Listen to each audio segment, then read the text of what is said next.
Hey guys, Eugene Cousins here. Welcome back to the channel. I apologize if I look a little bit rough. I've had severe food poisoning, but I'm trying to get this video out because some guys have been waiting for it and I kept on getting reminders on it. All right, so it's about setting the timing on the 780-200 engine. The new style engine that we have is a computerized engine. It uses a computer module, it's got a coil box, and it has got a rotor sensor. And the combination of the system allows us to have a better power to weight ratio, but also incredibly good fuel economy. A lot of pilots in the marketplace are starting to realize that, and they're trying to get onto this this equipment. But Nirvana's also had when this engine came out, it was just at the time that COVID struck, and this affected our supply network. We do not get parts made in China or any other places through what you would expect the normal supply of circuitry, etc. would be.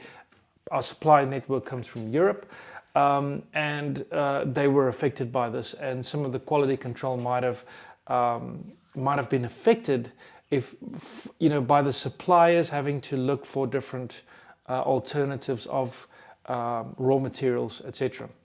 So Nirvana's had this situation where they brought out this absolutely fantastic piece of equipment and technology, but then they also had to try and stabilize the quality control all through this nightmare that was the cove, whatever you want to call it, the nightmare. And now that we do have control of it, I think it's time to face the music or talk to the realistic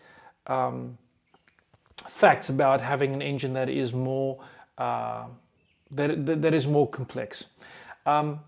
Importers do have to realize that as they get back on their feet, they need to try and get updated on the technology to be able to assist their customers. Now, I've been an English-speaking person. I've just been the go-to guy that's always just been making the YouTube videos and being a test pilot for Nirvana, and it's just been easy to ask me questions in English because they're not getting English answers from the factory, because this part of the world in Czech Republic, there's not a lot of English-speaking people at the factory that was able to answer them the way they needed it to be in layman's terms. So that's what my role's pretty much just been. It's just trying to help customers that have been in areas where either the importer doesn't know how to fix the engine, or if they just don't have someone, they just ordered the machine directly from Nirvana. And we've had this all over the world. I mean, really, guys, I mean, we have customers that live in some of the most beautiful places in the world. They would order an engine or a machine, and they wouldn't necessarily be close to an importer and a dealer. So it's difficult to get the technical support. But this is a more complex engine, and it is a new generation of engines. You don't just have to look at Nirvana to be able to realize that there are other examples of companies having to go through that same process.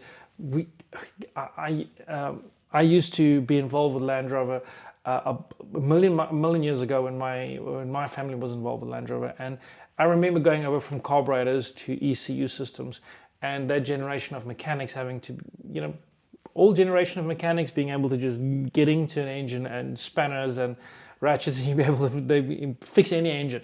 But that all changed when ECUs came in, and you need to be able to have diagnostics and more of a electronically minded knowledge base in order to fix those engines. So this is where we are getting into now with Nirvana. There are new technologies being introduced that you need to be updated on. So importers, dealers, if you are watching this video, obviously there's a lot of information you can use on what I do produce and put onto the web with these technical videos, but if you can make the pilgrimage out to Nirvana, that is key. That is to try and learn as much as possible on the new generation stuff so that you can come back to your customer base and give them really accurate information and actually fix it for them. Now, in the US, there's one of three strategies being implemented.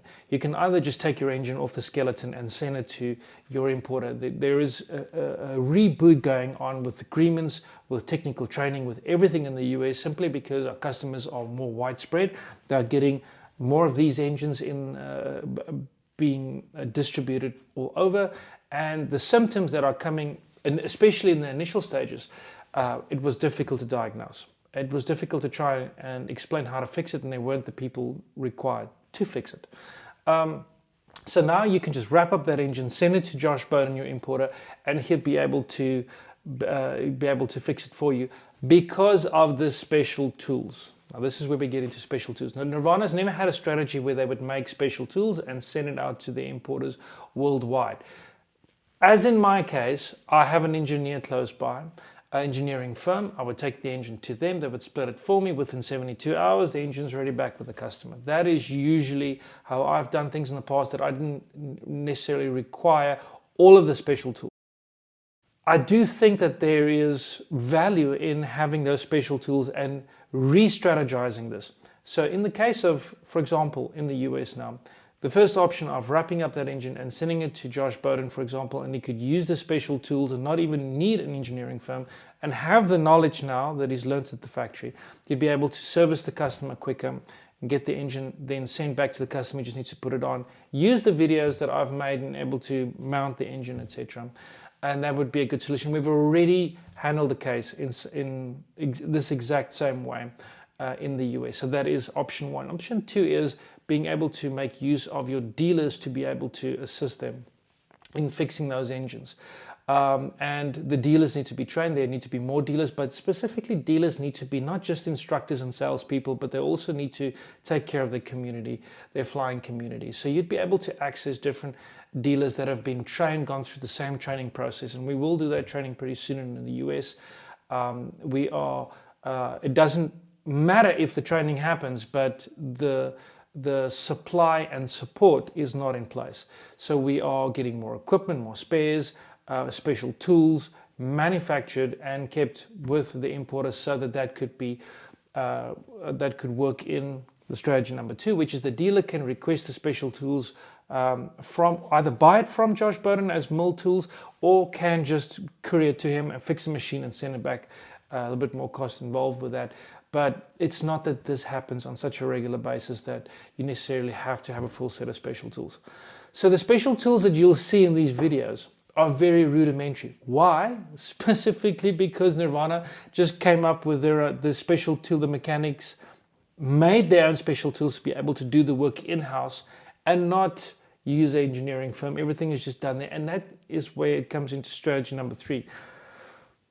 If you're a technically savvy person, going from 0 to 10, so 0 is a person that doesn't feel comfortable opening his carburetor, and number 10 is a guy that can split a crank and be very comfortable in tinkering with his own engine, and actually insists on being able to fix his own engine. Now that person will be able to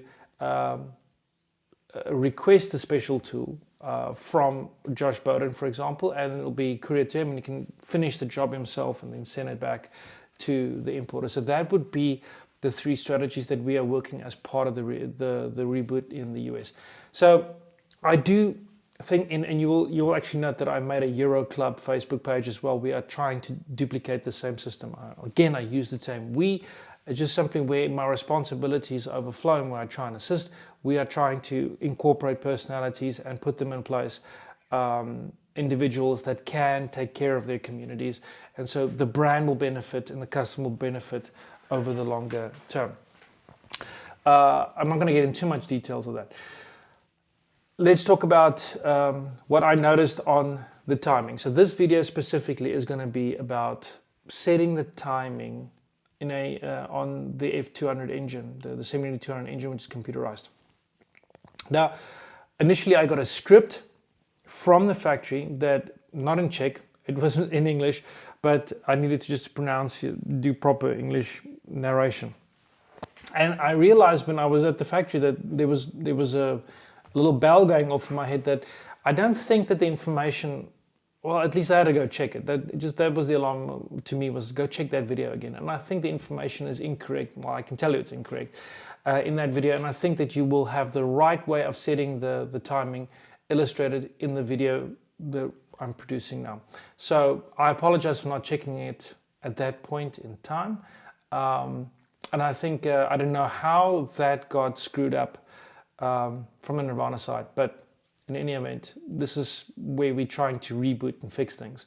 I think if you follow the conversational way this, for example, is presented, you'll see that I am probing as much to try and get as much information as possible from the engineer to be relayed in layman's terms. Because going from we'll get into the settings, but just having the incorrect measurement in a slight way does affect the symptom that you would experience on the engine, obviously. So to get back to it, in the video that Nirvana illustrated, it says 2.5 centimeters is the measurement that you have to make on the starter ring for the setting of the timing. But in actual fact, you measure the top dead center, which was indicated correctly. You do that through the plunger dial, which I corrected my own mistake in this video. You measure the top dead center, you mark that on the starter ring, and then the correct setting is 14 millimeters, 1.4 centimeters, or 14 millimeters, or 2.5 teeth on the starter ring. That is the correct setting for the firing of the spark. If you go up to 19 millimeters, it will not. You will have a rough running engine, even if you even could get it to start. So that is why I needed to be very clear about, and that's why also this video has got some length in it, because I'm trying to explain this. It's not just the customer watching this, it is the guy trying to fix the video. It's not for entertainment, this is for practical maintenance purposes. So that's why I'm being as detailed as possible. The torque settings, I will do commentary here and there. Not all of this is covered in this video where you are using, you know, I will illustrate as much information as possible without making the video as long or making it too long. If it comes too long, it's already 11 minutes into this, then it'll just be a follow-up onto that. The rotor sensor will be a follow-up video to this one. It is an extremely important topic, simply because it's been a fault of the machine. If you have a machine that doesn't go over a certain amount of RPM, it's the rotor sensor. And what specifically of the rotor sensor is the problem, that will be discussed in that video. Okay, guys, I think I've discussed enough. So let's get into the video, and I will jump in with commentary here and there, where if I need to clarify anything. Okay, so let's just get this in summary. In summary, you measure first the highest point. That means the piston's all the way down towards the head. You do that with a micrometer going into where the spark plug hole is. Then you measure 14 millimeters to your top dead center, 14. And then 21. Now, those distances is where you need to have it measured out with a vernier. What is a vernier? In case you don't know what a vernier is, this is a vernier. All right, now just explain again, when will you have rough running? And it'll start, but it'll be rough. Že co, prosím tě? That's at 21 millimeters. It will be Tohle rough. je jako pro ukázku On jenom to říká to, co my jsme předtím. That's at 14 is where we want it. So it's 2.5 teeth. All right. Yes. But explain to me again, Gabush, because I have to explain this to the novice person. If the engine will run, but it'll run rough. It won't run nicely. If the setting is incorrect. So where's the incorrect setting there? Any other place? Like for example, the on 21. So on the 21, for example, it'll be a rough running. That's not correct. It'll be hard. It's not correct. We might have made 3 settings on the starter ring there, but it was to indicate the position of the piston from the top dead center all the way to the opposite end of it. So what the settings that you need to be concerned about is that you need to indicate the top dead center as an H on the starter ring, and that would be the closest to where the piston is to the head, and then 14 millimeters out from that, that is where the correct firing would be. You have leeway between 13 and 14 millimeters for the firing of the spark. Anything beyond 14 to 19 you'll have more, you might have more power, but you have rough running, and that's where you would start getting into the weeds when it comes to having a nominal operating engine. So get to the correct setting with having a device that can give you a good measurement on where the H is, and then 2.5 teeth or 14 millimeters out from there. So when you turn the engine around, you have the cylindrical cone with it's almost like a circular metal indication on the outer edge of that cylindrical cone. Now that has to hit the rotor sensor at the firing point. So you match the settings that you have on your starter ring by twisting that cone into the correct setting position, and obviously with securing it, not securing it, has got a bolt, a key bolt that is in the middle of that, and that is secured at 25 Newton meters of torque. So guys, I hope you have a good understanding of setting the timing. We're not going to get into malfunctioning of the rotor sensor, troubleshooting troubleshooting that. Video is going to get too long, but I hope you guys have a better understanding how to set timing, and eventually we'll get through all of this. All right, so I hope you enjoyed it, and I'll see you on the next one.